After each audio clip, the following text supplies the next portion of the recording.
దేశవ్యాప్తంగా ప్రభుత్వ రంగ బ్యాంకు ఉద్యోగుల సమ్మెబాట్ పట్టారు. యూఎఫ్బియు పిలుపు మేరకు విజయవాడ ధర్నా చౌక్లో బ్యాంకు ఉద్యోగులు ఆందోళన చేపట్టారు. వారానికి 5 రోజుల పని విధానం అమలు చేయాలని డిమాండ్ చేశారు. కేంద్ర ప్రభుత్వం ఇచ్చిన హామీని తక్షణమే నెరవేర్చాలని, లేకుంటే ఉద్యమాన్ని తీవ్రతరం చేస్తామని బ్యాంకు ఉద్యోగులు స్పష్టం చేశారు.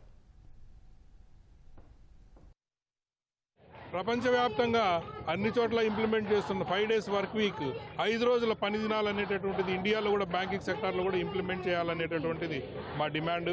2017 నుంచి 2015 నుంచి ఉన్నటువంటి డిమాండ్ని 2023 డిసెంబర్లో మెమరాండమ్ ఆఫ్ అండర్స్టాండింగ్ ఏదైతే మేనేజ్మెంట్తో రీచ్ అయ్యామో దాంట్లో ఒప్పుకోవడం జరిగింది. ఇన్ ప్రిన్సిపల్ 2024 ఏప్రిల్లో అగ్రిమెంట్ కూడా సైన్ చేయడం జరిగింది. అప్పటి నుంచి ఇంప్లిమెంటేషన్ ఆపడం జరిగింది. ఒప్పుకున్నటువంటి డిమాండ్ ఇంప్లిమెంట్ చేయడం ఆపడం జరిగింది. కాబట్టి మేము ఈ అజిటేషన్లోకి వస్తున్నాము. ఏకీకృత డిమాండ్ ఒకటే, 5 రోజులు పనిదినాము. ఇది మాది ఒక జెన్యూన్ నోబుల్ కాజ్. ఇది ఎందుకంటే పని ఒత్తిడి చాలా పెరిగి క్వాలిటీ ఆఫ్ వర్క్ అనేది పడిపోవడంతో మెంబర్స్ యొక్క వెల్ఫేర్, వాళ్ళ యొక్క సోషల్ స్టేటస్ను గుర్తుంచుకొని డిమాండ్ చేశాము. అయినా కూడా చేస్తామని చెప్పి మాటిచ్చి తప్పుకున్న గవర్నమెంట్కి మేము వేరే గచ్చందు లేక ఈ సమ్మెబాటుని పట్టాము.